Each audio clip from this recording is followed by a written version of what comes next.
একটু দিদির কাছ থেকে ছোট্ট করে আমি অভিজ্ঞতাটা জানতে চাই। অভিজ্ঞতাটা হলো সেলিম ভাই যেমন ডিরেক্টরস গিল্ডের প্রথম নির্বাচন করলেন, আমি কিন্তু ডিরেক্টরস গিল্ডে এটা নিয়ে 4 বার নির্বাচন করেছি। প্রথমবার 11 ভোটে হেরেছি, সেকেন্ড টাইম 2 ভোটে হেরেছি, থার্ড টাইম 3 ভোটে হেরেছি। এবার তো দ্বিতীয় সর্বোচ্চ ভোটে জয়ী হওয়া আমার হয়েছে। মনের কিরকম একটা উৎসব মুখর, এবং অবশ্যই এটা পুরোটাই উৎসব মুখর ছিল, মানে আমি হারলেও উৎসব মুখর ছিল, কিন্তু যদি আমার মনের অবস্থা বলো তবে অবশ্যই এটা অনেক আনন্দের আমার জন্য। তবে এবার আমি ঠিক করেছিলাম সেলিম ভাই, যদি এবারও আমি হেরে যেতাম তাহলে আমি একটা লিখতাম যে এবার আমি একটা হাসি। হ্যাঁ, তুমি বলবা কেন? কারণ আমি তো ইসি পদে দাঁড়িয়েছি, যারা ডিরেক্টরস গিল্ডকে ভালোবাসবে তারা মনে হয় সব জায়গা থেকে আমাকে অ্যাটলিস্ট ভোট দিবে, একটুকু আমার বিশ্বাস ছিল। সেই জায়গা থেকে আমি আমার পরিচালক সবাইকে অনেক অনেক ধন্যবাদ এবং তাদের প্রতি কৃতজ্ঞতা। এই যে আমি সেলিম ভাই একটু আগে বলছিলাম কাজের প্রসঙ্গে আসবো, কাজ তো করতেই হবে কারণ সভাপতি পদে নির্বাচিত হয়েই গিয়েছেন আপনি, কিন্তু নির্বাচনের আগে ভোটারদের আকৃষ্ট করতে নানা ধরনের প্রতিশ্রুতি দেওয়া হয়, দিতে হয়, হ্যাঁ, কাজের বা উন্নয়নের প্রতিশ্রুতি। বাস্তবতায় এসে সেই প্রতিশ্রুতিগুলো কি রক্ষা করা যায়? মানে আজকের বাস্তবতায় কি কতটা এটা রক্ষা করা সম্ভব?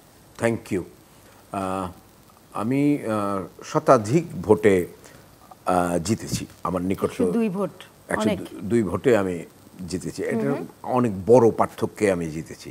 আমার এতটা এক্সপেকটেশন ছিল না যে ভোটাররাও আমাকে এভাবে চাচ্ছে।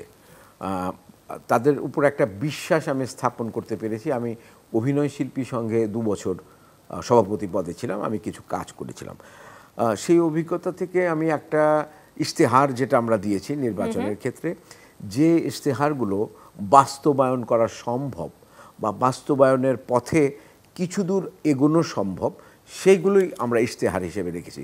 এখানে কোনো আকাশ কুসুম ইশতেহার আমরা দিইনি বা এমন কোনো পরিকল্পনা আমরা দিইনি যেটা করা যাবে না। আর বর্তমানের প্রেক্ষাপটটা কিন্তু একটু অন্যরকমই যাচ্ছে, সেই জায়গাতে কি সেগুলো রক্ষা করা সম্ভব? অবশ্যই রক্ষা করা সম্ভব হবে। আপনার ভেতরে যদি সাহস থাকে, আপনার যদি বলবার যে কথাগুলো সেটা যদি স্পষ্ট হয়, সেটা যে কোনো পরিস্থিতিতে যে কোনো প্রতিকূল অবস্থায় আপনি বলতে পারবেন। তো এখন যে পরিস্থিতি চলছে, আপনি এটা যদি মিন করে থাকেন যে রাজনৈতিক পরিস্থিতির কথা বা অর্থনৈতিক পরিস্থিতির কথা, বিনোদনটা হচ্ছে তার পরের একটি জায়গা। এখানে প্রথমে হচ্ছে অন্ন, বস্ত্র, বাসস্থান, স্বাস্থ্য, তারপরে হচ্ছে বিনোদনের প্রসঙ্গ আসে। কিন্তু মজার ব্যাপার হচ্ছে এই যে বিনোদনের ক্ষেত্রে যারা জড়িত আছে, এন্টারটেনমেন্ট ওয়ার্ল্ডের সাথে যারা জড়িত, তারাই হচ্ছে সবচেয়ে সংবেদনশীল নাগরিক। তাদের যে চাওয়া পাওয়া, এই চাওয়া পাওয়াটা সাধারণ মানুষের বুঝবার আগে তাদের মনে কিন্তু আঘাত করে। রিসেন্ট ইস্যুগুলো নিয়েও আমরা কাজ করছি। আর মজার ব্যাপার হচ্ছে যে গত 2-3 বছর আসলে কোনো কাজই হয় না ডিরেক্টরস গিল্ডের। আপনি যেটা করেন, যদি আপনি ডিরেক্টরস গিল্ডের জন্য 25টা প্লেট কেনেন সংগঠনের জন্য, তাহলে ওটাও একটি কাজ, কারণ এটাও হয়নি। মানে এমনই দুরবস্থা ছিল। সুতরাং